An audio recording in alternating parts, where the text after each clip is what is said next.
का chapter number 6 से शुरुआत करते हैं। सबसे पहले ट्रिग्नोमेट्री, जिसको हिंदी में आप लिखते हैं त्रिकोणमिति और इंग्लिश में हम बोलते हैं ट्रिग्नोमेट्री। ट्रिग्नोमेट्री। तो इस चैप्टर में हम जो है 9th में ऑलरेडी त्रिकोणमिति के बारे में पढ़ चुके हैं, लेकिन फिर भी हम एक बार स्टार्टिंग से इसको पढ़ते हैं, जिससे क्या होगा कि जो भी इसकी बेसिक्स हैं वो हमें पूरे से समझ में आएगी कि लास्ट 10th में जितना भी त्रिकोणमिति का वो सारा आपको समझ में आएगा। तो चैप्टर नंबर 6 से सबसे पहले त्रिकोणमिति।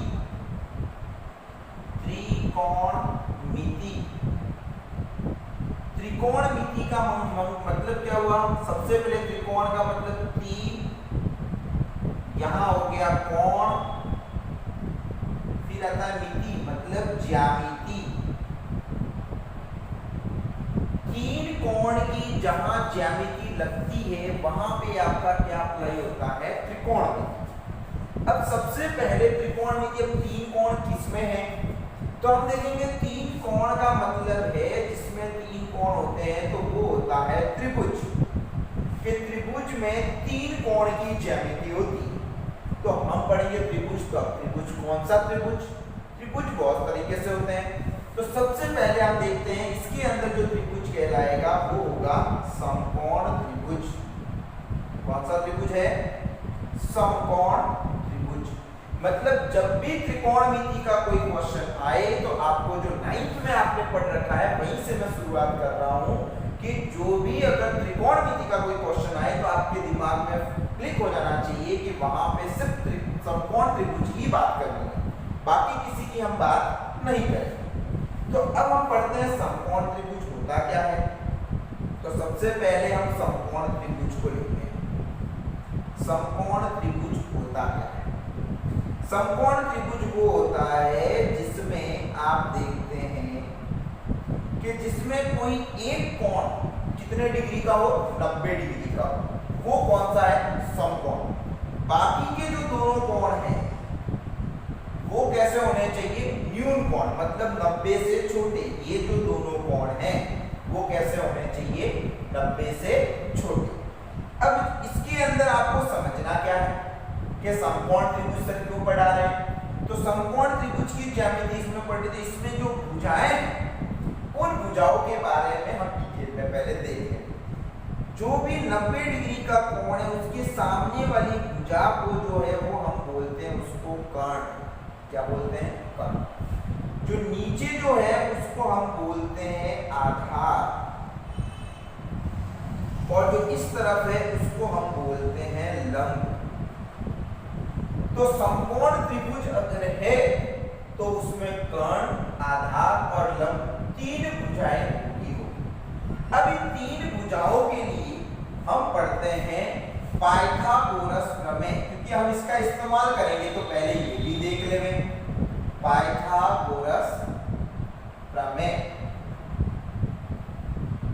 तो पाइथागोरस प्रमेय जो है वो कहां पे अप्लाई होती है?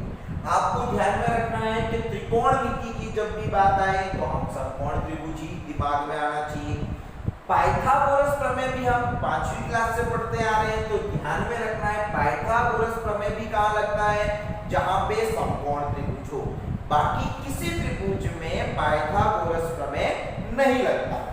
तो हम देखते हैं पाइथागोरस प्रमेय क्या होता है। तो हमने स्टार्टिंग से पढ़ा है पाइथागोरस प्रमेय होता है कर्ण का स्क्वायर प्लस मेरे रूबरू तुझको देखूं, इबादत करता रहूं, तेरे सजदों में धड़के दिल ये मेरा मेरी।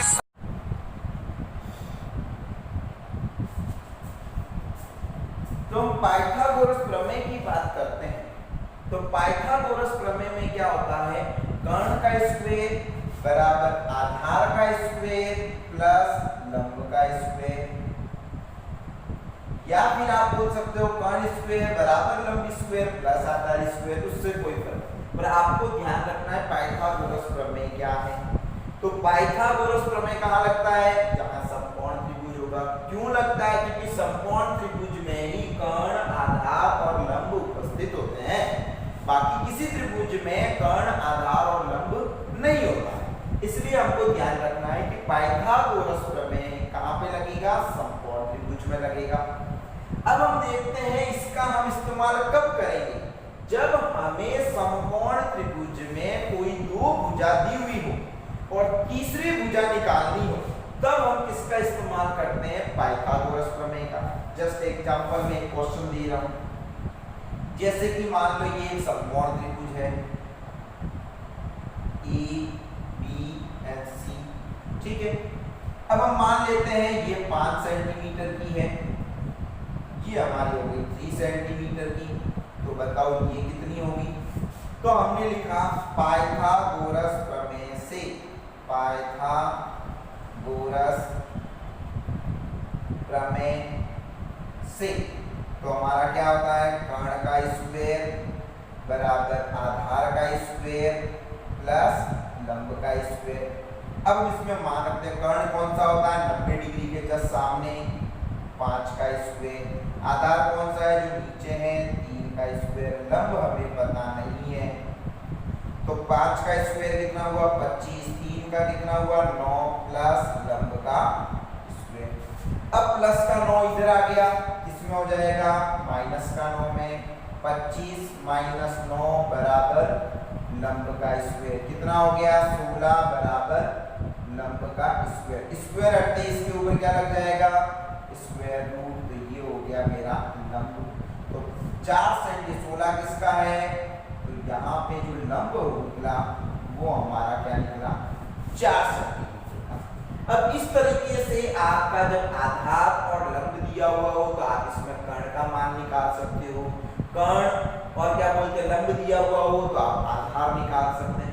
इस तरह से आप अलग अलग तरीके से तीनों भुजाओं का मान निकाल सकते हैं। तो ये तो हुई हमारी त्रिकोणमिति ज्यामिति के अंदर सबसे पहले कौन सा त्रिभुज पढ़ेंगे, उस त्रिभुज में कौन कौन सा कोण के बारे में है और उस कोण की भुजाएं किस तरीके से है वो हम देखा। अब हम आगे चलते हैं, इसको आगे की तरह लेके हुए कि अब हम क्या करें इसके अंदर। तो आप देखिए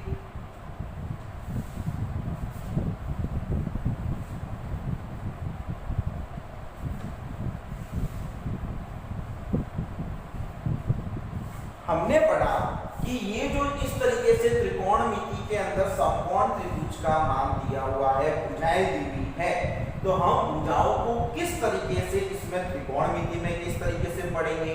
तो सबसे पहले अब हम पढ़ना शुरू कर रहे हैं त्रिकोणमिति अनुपात। त्रिकोणमिति अब शुरू हो रही है, तो सबसे पहले हम चल रहे हैं त्रिकोणमिति अनुपात।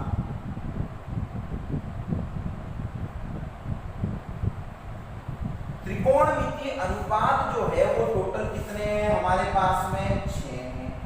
अब इसमें क्या पढ़ेंगे? अनुपात क्या होता है? अनुपात कोई भी दो भुजाओं का एक प्रकार से हम जो रेशियो बोलते हैं कि उनमें और उसमें जो ऊपर आपका अंश और हर के अंदर कितनी उसमें पार्टीशन में बटा हुआ है। तो त्रिकोणमिति अनुपात 6 है जो उसके भुजाओं के, किसकी भुजाओं की? समकोण त्रिभुज की भुजाओं के बारे में हम पढ़ेंगे। तो सबसे पहले हम वापस एक बार समकोण त्रिभुज आपको बता देते हैं, जिसका मान हमने रखा ए बी सी। ये हमारा आधार है, ये हमारा कर्ण है और ये हमारा लंब है। समकोण त्रिभुज की भुजाओं के त्रिकोणमिति में अनुपात किस तरीके से? सबसे पहला हमारा जो होता है वो होता है साइन, साइन थीटा। यहाँ पे जो थीटा है, कोई पूछता है कि साइन का मतलब यहाँ पे थीटा है, तो यहाँ पे साइन जो है थीटा यहाँ पे सिर्फ एक कोण को रिप्रेजेंट करता है और कुछ नहीं है। इतना ध्यान रखना है, थीटा क्या है? कोण को रिप्रेजेंट करता है। ये कोण है और कुछ भी नहीं है।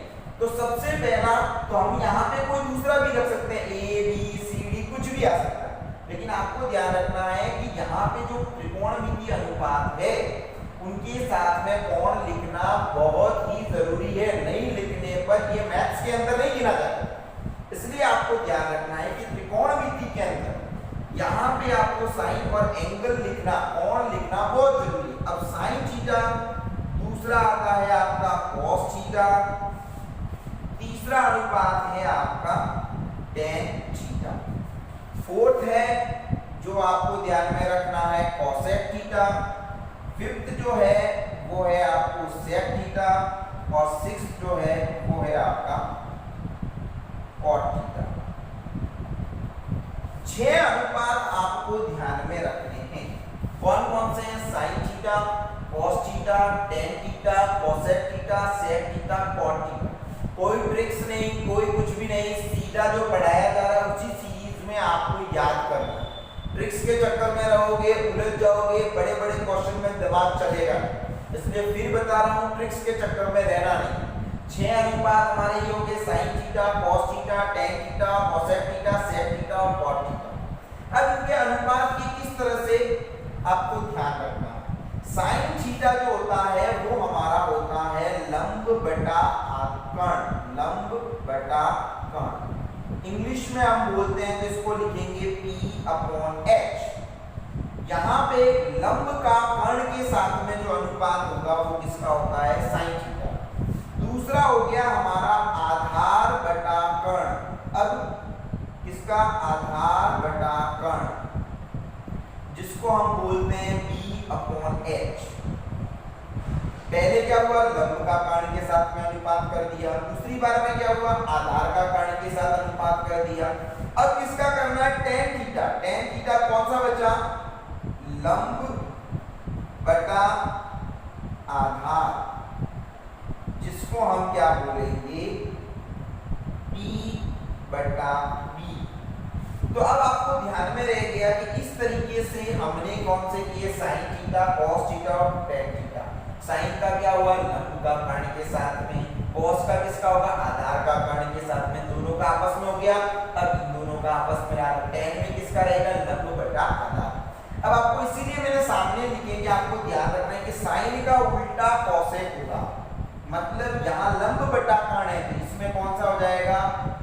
कर्ण बटा लंब हो जाएगा। तो इसको इंग्लिश में कैसे लिखेंगे? H बटा E। दूसरा सेक थीटा किसका उल्टा हो जाएगा? कॉस का। तो कॉस का कौन सा होगा? कर्ण बटा आधार।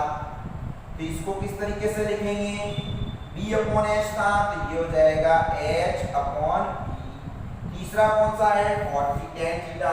टेन थीटा का क्या है? लंब बटा आधार। तो कॉट में क्या हो जाएगा? आधार बटा लंब। तो इंग्लिश में क्या लिखेंगे इसको? B/P। तो ये 6 त्रिकोणमितीय अनुपात है जिसको हम और ज्यादा डिटेल में इस चैप्टर में पढ़ेंगे। तो सबसे पहले तो ये आपको याद कर लेना है, ये 9th का है। तो 9th में ये सारी चीजें आपको अच्छे से एक्सप्लेन करवाई थी मैंने, इसलिए आपको ध्यान में रखना है कि ये आपको याद होगा। अगर अब याद नहीं है तो अब याद जरूर कर लेना, क्योंकि 9th में अगर आपने अच्छे से नहीं किया है तो 10th में जरूर कर लेना। कल इसी के ऊपर मैं नेक्स्ट वीडियोस के अंदर इसके आगे का पार्ट करवाऊंगा। तो आपको इतना लिख के लर्न करना है, अच्छे से ये सारी चीजें दिमाग में बिठा लेनी है कि नेक्स्ट टाइम आपको आगे का समझने में कोई दिक्कत नहीं है। फिर कह देता हूँ 9th में जिन बच्चों ने अच्छे से नहीं समझे वो 10th में जरूर समझ ले। 12 से 15 नंबर की ट्रिग्नोमेट्री आती है आपको, ठीक है? ओके।